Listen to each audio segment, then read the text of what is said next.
사랑의 하나님 아버지, 다시 한번 감사를 드립니다. 이 시간 겸손히 주 앞에 나와서 예배를 드리기를 원합니다. 아버지 하나님, 우리의 예배를 받아 주시옵소서. 죄인으로 나왔습니다.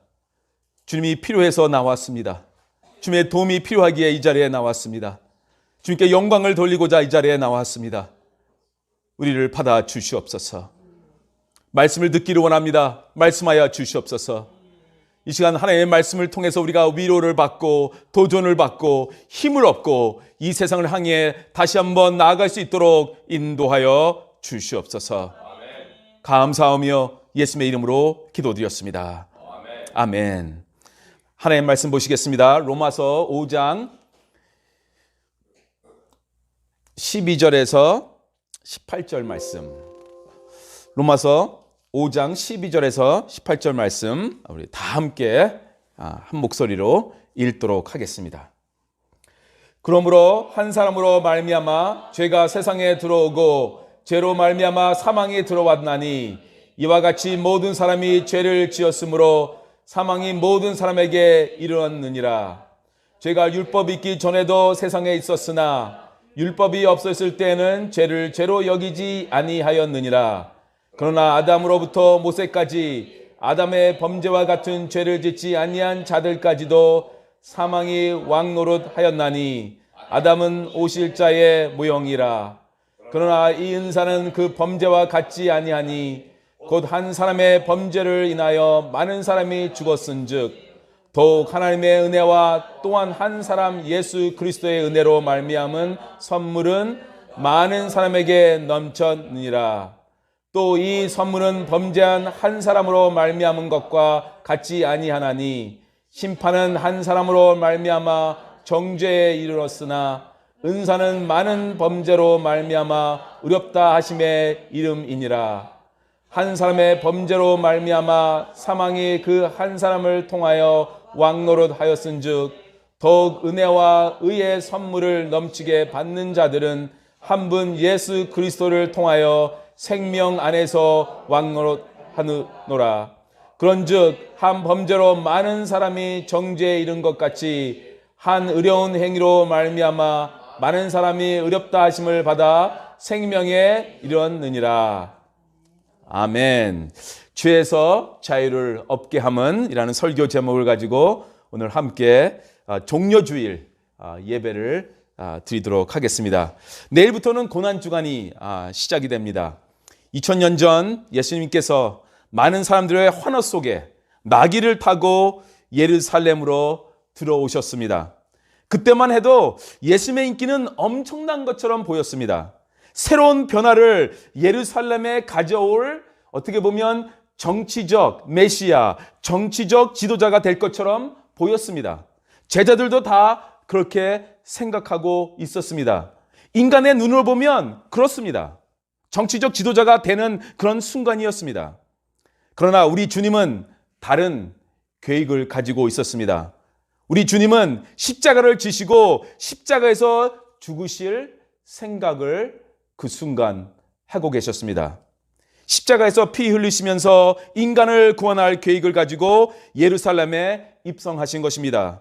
이 놀랍고 엄청난 일이 우리를 구원하기 위해 이루어졌는데 안타깝게도 점점 많은 그리스도인들은 이 은혜를 잊고 살 때가 많은 것 같습니다. 이 십자가의 은혜에 대한 감격을 우리는 점점 잊어버리고 있을 때가 있는 것입니다. 십자가의 은혜를 당연하게 또 여기는 사람들이 점점 많아지고 있다는 것입니다. 그러나 십자가의 은혜는 우리가 당연시해서는 안 되는 놀라운 은혜입니다.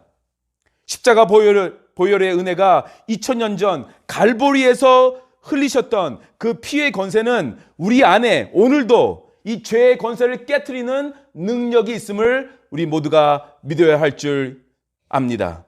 이 죄는 우리 죄를 깨끗이 씻어주실 능력이 그 십자가의 보혈에 있다는 것입니다. 이 엄청난 십자가의 축복의 의미를 우리는 모르고 살 때가 있는데 오늘 다시 한번 말씀을 묵상하면서 이 십자가 보혈의 능력을 다시 한번 체험하는 우리 모두가 되기를 주님의 이름으로 축원합니다. 우리 안에 죄의 유전자가 있습니다. 우리가 아파서 병원에 가면 의사들이 가끔 이렇게 물어볼 때가 있어요. 부모나 형제에 어떤 병들이 있느냐 물어볼 때가 있습니다.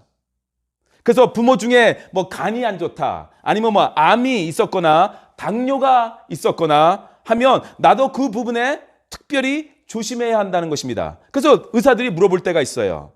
병의 유전자를 부모로부터 받았기 때문에 나도 그 병을 가질 수 있는 그것이 좀 높다는 것이죠. 제가 아는 한 가족도요, 할머니, 또 어머니, 그리고 또 다 모든 딸들이 암에 걸린 그것을 본 적이 있습니다. 우리가 부모로부터 좋은 유전자도 물려받지만 나쁜 것도 물려받을 때가 있습니다. 그런데 이것은 육체의 병에만 해당되는 것이 아니에요. 심리학 전문의들은 우울증, 자살, 폭력성 같은 정신적 그리고 성격적인 유전자들도 우리가 부모로부터 물려받을 수 있다는 것을 계속 증명해주고 있습니다. 우리가 자라난 환경 때문에 그럴 수도 있지만 어떤 것들은 부모로부터 물려받은 것들도 있다라는 것입니다. 오늘 본문을 보니까요, 죄가 이 세상에 어떻게 들어왔는지 설명을 하고 있습니다. 우리가 조상의 조상을 한참 거슬러 올라가면 누구를 만나게 됩니까? 아담과 하와를 만나게 됩니다. 아담과 하와가 에덴 동산에서 하나님의 말씀에 순종하지 않고 선악과를 따먹는 그 순간 자신들의 인생뿐 아니라 아직 태어나지도 않는 그 후손의 미래에까지 치명적인 결과를 가져왔다는 것을 볼 수가 있습니다. 그래서 죄를 아담과 하와가 지었지만 인류 최초의 살인자는 그의 첫 번째 아들인 누구입니까? 가인입니다. 그리고 또 인류 최초 살해당한 사람도 아담과 하와의 둘째 아벨입니다. 그때부터 죄의 피가 그 세대에서 그 다음 세대까지 흘러가면서 온 인류가 죄의 노예가 된 것입니다. 구약을 읽다 보면 왜 이렇게 끔찍하고 추악한 이야기들을 기록했을까? 그렇게 생각하면서 진짜 이야기들을 읽어보면 악하고 더럽고 심각한 이야기들이 많이 있습니다. 그것은 죄의 유전자가 그만큼 무섭다라는 것을 보여주고 있는 것입니다. 십자가에서 돌아가신 예수 그리스도를 보면서 우리는 이 죄의 문제가 얼마나 심각한 것인 것을 또한 깨닫게 되는 것입니다. 우리가 짓지 않은 죄의 유전자들도 물려받았다는 것이에요. 왜냐하면 인류 최초의 인간 아담이 실패했기 때문입니다. 12절 말씀 보겠습니다. 로마서 5장 12절 말씀 다시 한번 읽어주시기 바랍니다. 시작. 그러므로 한 사람으로 말미암아 죄가 세상에 들어오고 죄로 말미암아 사망에 들어왔나니 이와 같이 모든 사람이 죄를 지었으므로 사망이 모든 사람에게 이르렀느니라. 네. 아담 한 사람이 죄를 범해서 그 후로부터 태어난 모든 사람들은 그냥 자동적으로 그 죄를 물려받게 되었다라는 것입니다. 그래서 많은 사람들은 이거 정말 억울한 일이 아니냐 그렇게 말하는 사람들도 있습니다. 우리가 아담과 하와 때 그때 살아있지도 않았는데 왜 아담과 하와의 죄 때문에 우리가 자동적으로 그 죄를 물려받게 되었는가? 그렇게 질문하는 사람들이 있습니다. 또 이렇게 생각하는 사람도 있어요. 내가 그때 있었으면 죄를 안 질 수도 있었는데, 나는 선악과를 안 먹을 수도 있었는데, 그렇게 생각하는 사람이 있습니다. 근데 그렇게 생각하는 것은 마치 손흥민 선수가 축구하는 것을 보면서 내가 해도 저거보다 더 잘하겠다, 그렇게 말하는 것과 비슷한 것이에요. 우리의 생각으로는 나는 뱀의 유혹에 안 넘어갈 수 있어 라고 할 수 있지만요, 실제로는 그렇지 않습니다. 아담은 모든 인류를 대표하는 인간입니다. 그래서 아담의 범죄 행위가 나의 죄가 되는 것입니다. 로마서 5장 14절 보시기 바랍니다. 그러나 아담으로부터 모세까지 아담의 범죄와 같은 죄를 짓지 아니한 자들까지도 사망이 왕노릇하였나니 아담은 오실자의 무형이라. 여기서 죄라는 단어가 있고요, 범죄라는 단어가 있습니다. 범죄는 영어로 transgression이라고 합니다. transgression. 그 죄는 아시다시피 sin이라고 하고요. 여기서 말하는 범죄, transgression, 이 범죄는 드러난 잘못된 행위들을 말하는 것입니다. 드러난 잘못된 행위들. 그리고 여기서 말하는 죄는 인간의 본질적인 상태를 말하는 거예요. 우리가 더러워진 그 영적인 상태를 설명하고 있는 것입니다. 아담이 선악과를 따먹는 것은 범죄의 행위입니다. 범죄의 행위. 우리는 그 범죄의 행위는 하지 않았어요. 우리가 그때 태어나지도 않았잖아요. 그러나 아담의 그 범죄 행위에 의해서 우리 모두는 죄라는 그 유전자를 다 받게 되었다는 것입니다. 그것을 지금 사도 바울이 설명하고 있는 것입니다. 아담은 완벽하게 만들어진 인간입니다. 우리가 지금 창세기 시리즈를 공부하면서 배우고 있잖아요. 모든 면에서 우리보다 훨씬 뛰어난 사람이었습니다. 그런데 유혹에 넘어간 것입니다. 그렇다면 우리도 거기 있었더라면 유혹에 넘어갈 수밖에 없었더라는 것입니다. 더 쉽게 넘어갔겠죠. 손흥민 국가대표 선수가 뛰어도 안 되는데 우리가 나가서 뛰면 될까요? 안 되죠. 아담은 인류의 대표 선수입니다. 그래서 그 범죄의 결과로 그때부터 이 세상에 죄가 들어와 지금 왕노릇하고 있는 것이에요. 우리는 죄의 노예가 된 것입니다. 죄는 우리를 누르는 어떤 힘입니다. 힘. 정말 강한 파워가 있습니다.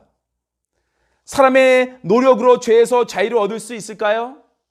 내가 산에 들어가서 혼자 산다고 죄에서 자유를 얻을 수 있을까요? 공부를 많이 해서 박사학위를 딴다고 내가 죄에서 자유를 얻을 수 있을까요?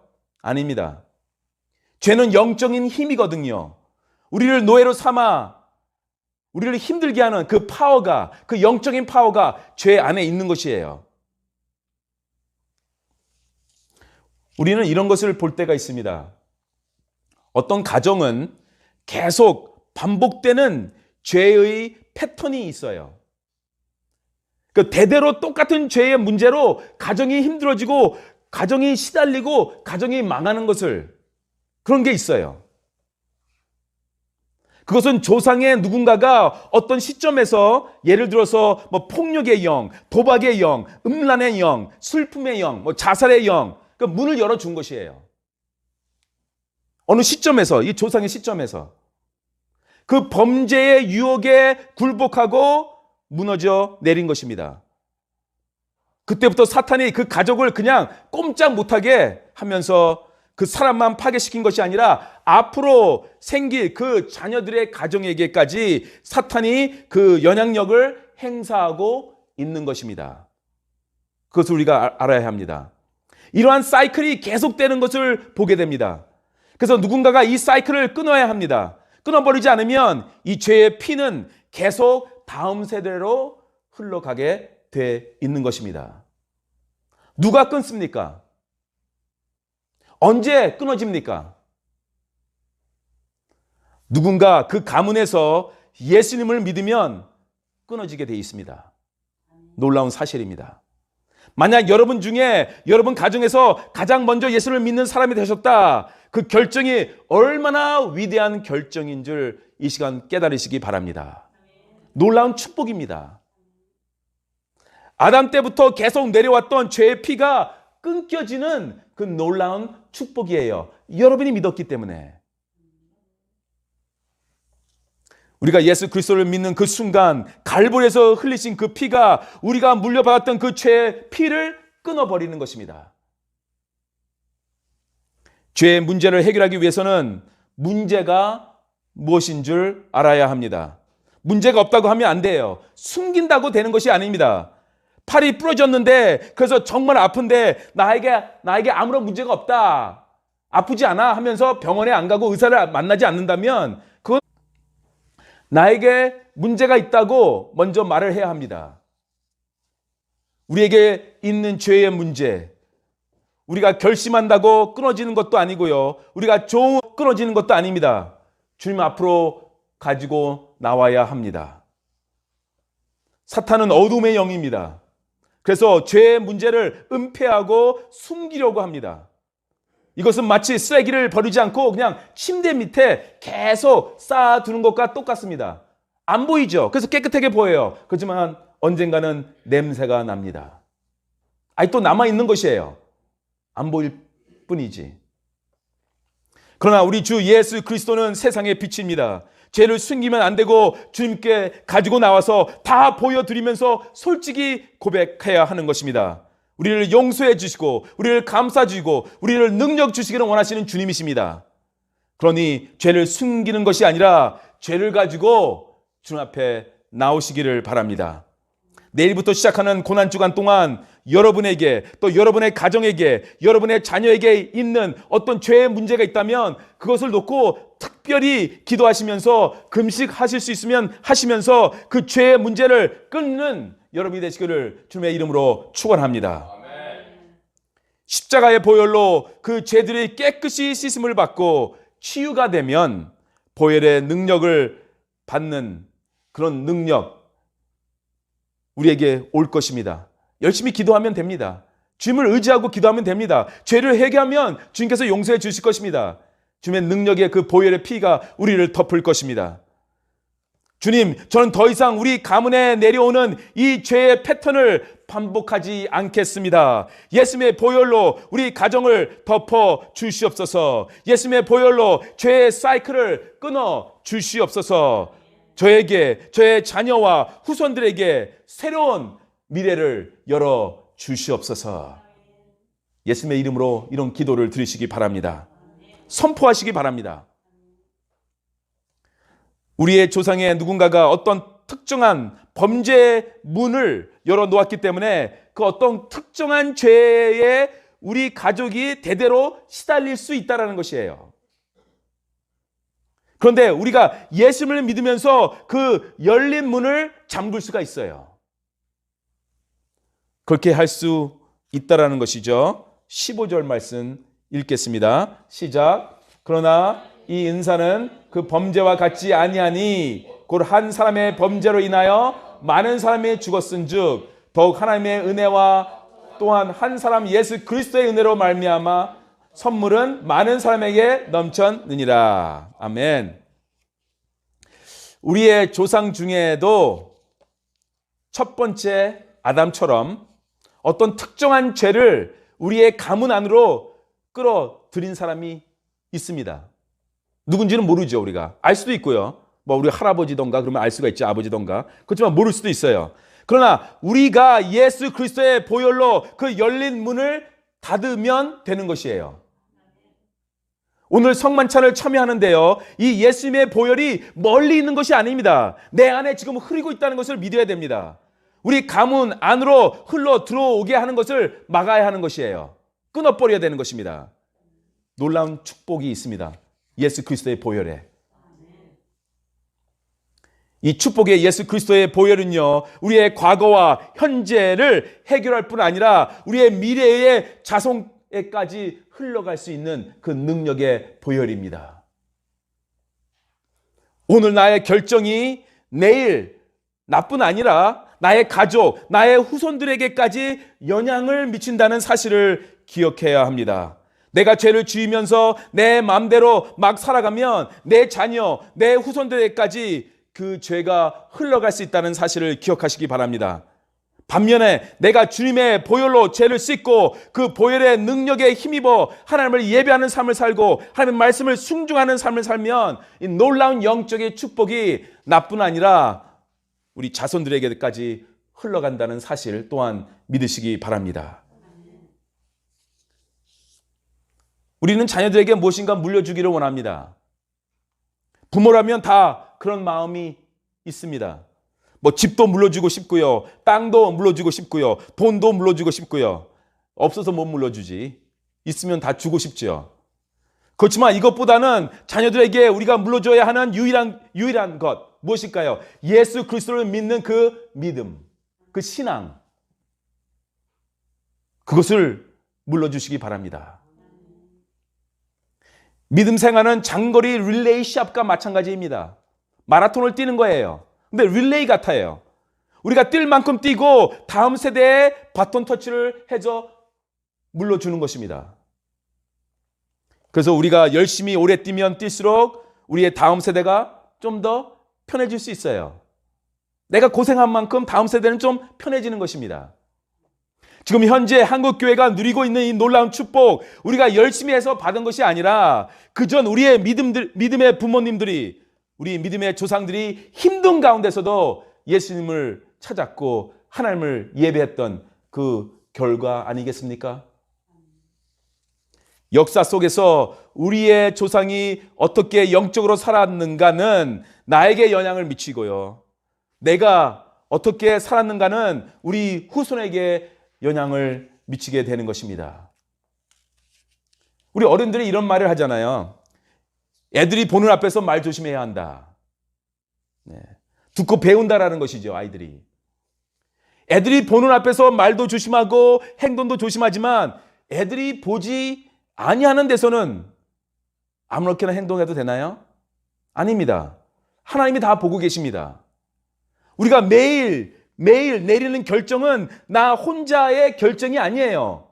나 혼자뿐 아니라 나의 자녀들에게도 영향을 주는 영적인 결정이 될 수 있다는 거예요. 우리 구약의 다윗을 한번 자세히 보시기 바랍니다. 다윗은 하나님의 은혜를 많이 받았습니다. 많이 받은 사람이죠. 그런데 어느 날 부하의 아내와 바람이 났잖아요. 부하도 전쟁터에 최전방으로 보내서 죽게 합니다. 그리고 그 여자를 아내로 데리고 옵니다. 그 죄를 범해요. 하나님이 그것을 보시고 다윗을 어떻게 심판하십니까? 이제 나의 심판이 너의 자손에게 온다라고 하나님이 말씀하셨습니다. 다윗의 아들이 있었죠. 근데 아들 둘이 다른 어머니예요. 어머니가 달라요. 그래서 동생의 형의 여동생을 강간해 버립니다. 끔찍한 이야기가 나와요. 형이 그것을 알고 그 남동생을 죽입니다. 형의 이름은 압살롬인데 반역을 일으켜 또 아버지 다윗을 예루살렘에서 밀어냅니다. 그래서 아들에 의해서 다윗은 도망갑니다. 나중에 압살롬은 다윗의 군대하고 마주치게 되는데 그때 혼자 있었어요. 그래서 노새를 타고 도망가다가 머리가 나뭇가지에 걸려서 죽게 됩니다. 다윗이 아들이 죽었다는 소식을 듣고 통곡하며 울었습니다. 울면서 다윗이 뭐라고 했는지 아십니까? 이게 사무엘하 18장 33절에 나와 있어요. 내가 너를 대신하여 죽었다면, 내가 대신해서 죽었어야 되는데, 압살롬 내 아들아, 내 아들아. 다윗은 알았습니다. 자신이 뿌린 죄악의 씨 때문에 자녀들이 죽고 이런 비극을 가져왔다는 것을 다윗은 잘 알았어요. 그래서 이렇게 울면서 아들의 이름을 불렀던 것이에요. 그러나 성경은 요셉의 이야기도 말합니다. 요셉, 우리가 잘 알죠. 다윗과 정반대의 상황을 보여주고 있습니다. 요셉은 형들이 팔아가지고 노예가 되잖아요. 잘생긴 젊은 청년입니다. 그는 유혹에 넘어갈 수도 있었는데 매력적인 주인 마님 유혹하잖아요. 근데 거절했습니다. 거절하죠. 그 대가로 어떻게 됩니까? 감옥에 갑니다. 그러나 요셉이 그 유혹과 싸워 이겼기 때문에 요셉은 훗날에 총리가 되었고 자신의 가족을 다 살리게 되었고 나중에 아들 둘 다 므낫세와 에브라임이 복을 받는 놀라운 축복을 받습니다. 다윗 또 요셉, 그들의 결정, 그들의 행동 때문에 가족들이 어떻게 됐습니까? 잘 보시기 바랍니다. 누가 축복을 받습니까? 요즘 보시면 많은 부모님들이 자녀들을 위해서 비싼 학원을 찾아주고 좋은 핸드폰도 사주고 좋은 컴퓨터도 사주고 이렇게 하는 이유는 자녀들이 다 잘 되기를 바라서입니다. 그런데 그것보다 자녀들을 위해서 더 기도하시기 바랍니다. 자녀들을 위해서 하나님을 더 가까이 하시기 바랍니다. 자녀들을 위해서 하나님의 말씀을 순종하는 부모가 되어주시기를 바랍니다. 나 혼자 잘 된다고 지금 믿고 있는 것이 아닙니다. 누군가의 기도로 나는 보호를 받았고 도움을 받았고 축복을 받았습니다. 그리고 나의 기도로 누군가가 보호를 받고 도움을 받고 축복을 받을 것입니다. 저의 삶을 보면 저는 제가 뿌리지 않은 것을 거두고 있는 것을 많이 느끼게 됩니다. 내가 뿌리지도 않았는데 많이 걷고 있어요. 그거는 누군가 나를 위해서 기도하고 있다는 것이에요. 또한 저의 어머니가 뿌려놓으신 그 기도가 어마어마합니다. 그래서 이렇게 세계를 다니며 선교를 할 수 있는 지금 그런 삶을 살고 있습니다. 우리는 우리의 자녀들과 후손들을 위해서 어떤 선택을 할 것인가? 십자가의 보혈로 우리 안에 흘러내려온 과거의 죄를 끊고 우리 후손의 미래를 위해서 믿음 생활을 정말 우리는 열심히 해야 합니다. 다윗이 죄를 짓고 끔찍한 대가를 치렀지만 다윗은 회개를 했습니다. 그것 또한 중요한 것이죠. 그래서 하나님은 다윗을 회복시켜 주십니다. 훗날 다윗의 자손에서 누가 나옵니까? 예수 그리스도. 놀라운 축복을 받잖아요. 회개했기 때문입니다. 시편 51편은 다윗이 밧세바 간음 사건 뒤에 회개해서 쓴 시입니다. 시편 51편 7절부터 10절 말씀 보시겠습니다. 우슬초로 나를 정결하게 하소서. 내가 정하리이다. 나의 죄를 씻어 주소서. 내가 눈보다 희리이다. 내게 즐겁고 기쁜 소리를 들려주시사 주께서 꺾으신 뼈들도 즐거워하게 하소서. 주의 얼굴을 내 죄에서 돌이키시고 내 모든 죄악을 지워 주소서. 하나님이여, 내 속에 정한 마음을 창조하시고 내 안에 정직한 영을 새롭게 하소서. 여기서 우슬초는 어린 양의 피를 상징합니다. 다윗도 알았다는 것이에요. 다윗도 알았어요. 그의 죄가 없어지려면 어린 양의 피가 필요하다는 것을. 자기 혼자 아무리 노력해봤자 없어지지 않는다는 것을 알았어요. 어린 양의 피가 필요하다. 우리가 가끔 착각하는 것은 교회를 열심히 다니면 죄값을 치를 수 있다고 생각을 합니다. 헌금을 많이 하면, 교회 일을 많이 하면 죄값을 어느 정도 치를 수 있겠지라고 생각을 합니다. 그렇지 않습니다. 죄의 문제를 십자가 보혈 앞으로 가지고 오지 않으면 해결할 방법이 없습니다. 고난주간 동안 우리 안에 있는 죄, 아직도 우리 안에서 꿈틀거리고 있는 우리 가문의 죄를 십자가 보혈 앞에 다 내려놓고 주 예수님의 이름으로 그것을 없애달라고 기도하시기 바랍니다. 여러분에게 믿음의 조상이 있었다면 감사한 마음을 가지시기 바랍니다. 만약 없으시다면 여러분이 그 믿음의 조상이 되는 것입니다. 믿음의 조상 아브라함의 아버지는 누구였어요? 데라. 우상을 섬기는 사람이었어요. 그러나 아브라함 때부터 축복의 인생이 시작이 되는 것입니다. 여러분이 가문에서 처음으로 복음을 받은 자라면 여러분이 믿음의 조상이 되는 것입니다. 그러니 함부로 행동하고 함부로 말하고 함부로 시간과 돈을 아무데나 쓰면 안 되는 것입니다. 나의 미래뿐 아니라 우리 후손의 미래가 달려 있기 때문입니다.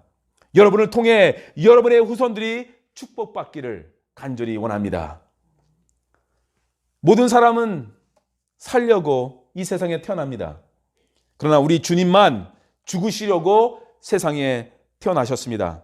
하나님의 아들이 십자가에서 끝내지 않으면 안 될 정도로 우리 안에 있는 그 죄의 권세, 너무나 크고 무섭고 끔찍했기 때문에 하나님께서는 아들을 보내셔서 십자가에서 그거를 끝내기를 원하셨던 것입니다. 그 갈보리 십자가에서 흘러나온 보혈, 우리의 죄뿐 아니라 우리의 조상부터 내려온 죄들도 다 씻어 내리시기를 바랍니다. 예수님의 보혈로 나와 내 자손을 덮어 주소서라는 기도를 드리시기 바랍니다. 내가 하는 결정 하나가, 생각하는 모든 것이, 나의 모든 행동들이 나의 자손들에게 영적인 투자가 된다는 것을 기억하시기 바랍니다. 우리 모두 주 예수 그리스도의 보혈로 새롭게 살기를 원합니다. 2000년 전 오늘 예루살렘에 들어가신 주님, 많은 사람들이 앞뒤에서 예수님을 따라가며 다윗의 아들에게 호산나, 주님의 이름으로 오시는 분은 복되도다, 높은 곳에서 호산나 외쳤습니다. 그날 예수님은 정치를 하시려, 인기를 누리시려고 예루살렘에 들어가신 것처럼 보였습니다. 그렇지만 아닙니다. 갈보리에서 십자가를 지시려고 예루살렘에 들어가신 것입니다. 우리가 죄에서 자유를 얻게 하시려고 들어가신 것입니다. 그리고 목요일 밤 제자들과 성찬식을 하셨습니다. 오늘 이 자리에 성찬식이 마련되어 있습니다. 예수님을 나의 주, 나의 구원자로 영접하신 분들은 참석할 수 있습니다. 오늘 가정에서 예배 드리시는 분들도 미리 준비하셔서 참석하시기 바랍니다. 주님의 피로 사심을 입은 여러분, 사랑하는 성도님, 성찬식은 예수 그리스도를 기념하여 그의 재림하실 때까지 그의 죽으심을 기억해 하는 예식입니다. 우리의 죄를 위해 살을 찢으시고 피를 흘리신 주님의 은혜를 기억하면서 죄를 버리시고 의롭게 사는 자로서 주님의 떡과 잔에 감격스럽게 참여하시기 바랍니다. 이 시간 조용히 한 30초 동안, 1분 동안 우리의 죄를 회개하면서 기도하고 우리 성찬식에 참여하도록 하겠습니다. 조용히 기도 드리겠습니다.